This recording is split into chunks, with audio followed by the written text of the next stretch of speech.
Two other matters, and doctors who change gender are being issued new registration details that scrub their public disciplinary history from the record, it was claimed last night. Now, you're usually, as patients, able to search the GMC, which is the General Medical Council's official register using your clinician's name and number. Now it's emerged, trans doctors are given new numbers, which means future patients are unable to find details listed under their previous identity, with the GMC confirming if a doctor received a historical sanction, i.e. the suspension is no longer in place, prior to transitioning, this information would not be available on their new public-facing record on the register. This is causing concerns within government. Wes Streeting, the Health Secretary, said this system needs to be overhauled, and indeed, he goes further, it should never have been allowed. I'll quote, "This is extremely concerning, should not have been allowed to happen. It's completely within the power of the GMC to find a workaround that means transparency for patients as well as protections in the Equality Act are preserved. I expect them to make reassurance they will address this." Well, there's no ifs or buts from Mr. Streeting there, and surely you would agree, wouldn't you? Joanne Lockwood is founder and CEO of See Change Happen, an organisation specialising in bringing transgender awareness, and joins me now. Thank you very much for coming on. Your reaction to this, and indeed the fairly strong line being taken by the Secretary of State for Health. Good morning. Morning, Nick. Thanks for inviting me back on. No, at all. Thanks for coming on. Your view on this, if you would, Joanne. Well, my view is this isn't about hiding wrongdoing. It's about protecting the privacy of trans individuals in line with existing legal protection under the Gender Recognition Act. I think if a doctor's failed serious disciplinary action, the real issue here is why are they still practicing, not whether this history is visible to the public. You know, we need the GMC to step in here and ensure the doctors are professional and safe. If I'm a man and I am a man, and I have a particularly invasive procedure that I have to face, do I have the right to know that my doctor has the sex and the gender of a man? Oh, come on, Nick. You know, if public trust hinges I asked you a question, John. on whether they're assigned male or female at birth, aren't we missing the bigger picture here?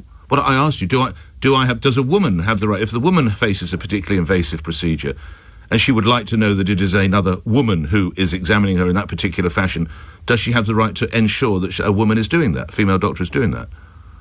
I mean, I completely support the fact that patients have the right to request a doctor of a specific sex, but that doesn't necessarily mean they have the right to expose someone's private history. I think, you know, you're there in the operation theatre, you've been in a serious accident. Well, no, it's not that so much, is it, Joanne? Should be recovery. I'm talking more about perhaps, and you won't need me to go into detail, but particularly for a woman, an invasive procedure, there would be a body of women who would say, actually, if a woman is going to examine me in that area, if a doctor is going to examine me there, I want it to be a woman. And I don't think that's unreasonable. Do you? I think, you know, we all the time we're listening to these debates now about meritocracy. Surely what we're after here is the best person for the job, the best person who's going to. Well, isn't the patient deliver me the best outcome? Aren't the patient's interests of any importance here? Of course, but the patient presumably wants to live. The patient wants the best track record of survival. So what we're after here is the best. Let me spell it out. The patient is a woman, and I don't think I'm rare in saying this. A woman wants an internal examination done by another woman. I doubt I'm on a wild wing here out there on the World Wide Web thinking that. And you're suggesting the woman should be told, no, we've just got the best doctor. It doesn't matter what sex at birth. You're putting words into my mouth. Well, so you do agree then? No, I'm agreeing that people have the right to request a doctor of a specific sex. Yeah. But that doesn't necessarily mean they have the right to expose someone's private history. I don't want to expose her, but I just want to know, or I don't currently have one, I just want my wife to know that it is another woman who's going to give her an internal examination. And you don't think my wife has the right for that? If that's your wife's preference, then she will make that request to the NHS, and the NHS will, where possible, honour that request. You know, if it's a life-saving situation, and it's not a life-saving situation. I keep saying that, Joanne. It's an internal. Well, if it's a routine, then of course that is custom and practice now. Nothing changes. You have the same concerns whether it's a doctor, a nurse, any healthcare professional, or anybody, a counsellor. Why shouldn't I know the background of my doctor? Why should you? Because I might want to know if he or she has had some issues in the past, has possibly had some complaints made. I might like to know that. Why shan't? And currently I can, unless they're trans. So I am not trans. I currently have no plans. So, Dr. Ferrari, you can find out whether I've ever been accused or indeed found guilty of any improper practice. But if I decide to call myself Nicola Ferrari, you can't. How's that right? Well, it's almost implying that trans people are doing just tell me this how that's right. to be, No, it's not saying that at all. to obfuscate no, it's not past saying that history. at all. It's saying that Dr. Nick Ferrari has against him, quite rightly, a couple of times, female patients have made suggestions, da da da da. Dr. Nicola Ferrari, you know nothing about it. How is that right? Has the GMC decided you're safe to practice? No, could you answer my question first, Joanne? Well, if the GMC has declared you're safe to practice, and I don't have that, so my patients don't have the right to know my background. Knowledge is not power with you. If the issue is serious, why are they still practicing? Oh, no, if this is serious, I would have been struck off. You're absolutely right. Always enjoy speaking with you. Joanne, good to have you. Thank you. Joanne Lockwood, founder and CEO of See Change Happen. Listening at 12 after 8, Helen Joyce, who's Director of Advocacy at Sex Matters. Perhaps I can ask you, and without wishing to be too intrusive, if you needed some kind of fairly personal examination of some sort, do you think you have the right to request a woman, a biological woman? Good morning. Good morning, and yes, I do, and that has happened to me, and I did. I'm sorry. Right. So, if a man who identified as a woman was the doctor when I turned up, I would not only feel very angry, but because I know the law around this issue better than Joanne seems to, I would know that this was not acceptable. We do have the right to say who touches us, and we do have the right to say, to set reasonable conditions, and it is recognised in law that a woman who says that she wants to have another woman examine her intimately has the right to do that, and a man who presents himself as a woman and says that he's a woman could be facing very serious charges if he went ahead on that basis, if he knew that the woman had said only another woman could do this procedure. How concerned are you, as someone who has some of the legal knowledge in this field as well, that doctors can be given what are called scrubbed or clean records?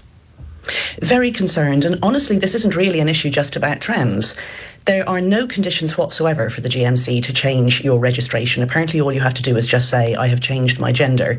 So at least 62 people have done that. We have no idea how sincere those people are. The GMC has said it can't tell us if any of them did actually have historic issues. Joanne seemed to think that if it wasn't something that got you struck off, you didn't need to know it. Actually, if you've been suspended for 3 months or more and you're back practicing, that will appear on your records as a doctor for up to 15 years. So if we think we need to do that for other doctors, then we need to do it for those who say that they changed their gender as well. It's just treating everybody the same here. And a trans person's privacy, in other words, their right to conceal the sex that they actually are, cannot possibly override the conditions of patient safety and our rights as well. Lastly, to those who say, come on, Helen, we just want the best doctor for the job. We want the person who will make you better, perform the operation, whatever it might be, diagnose a condition. How would you respond? So in emergencies and in the A&E department and that, if you ask for a woman and there's no woman available, they'll say to you there's no woman available, and it's up to you to say, OK, then I'd have a man. Maybe I want a chaperone with me. But we're talking about the routine millions of procedures that happened a year, smear tests and the like. It's really standard for women to say they want another woman in those situations. And there are lots of doctors. It's not like this is a really scarce thing, like a really specialist cancer or something like that. So it's just a red herring. This is all red herring. Grateful for your input. Thank you, Helen. Helen Joyce is Director of Advocacy at Sex Matters. There are the two sides. I think particularly, candidly, I think many men couldn't care less. Really, I don't care. I think for women it is a lot more invasive by its very nature. So let's take your views on that.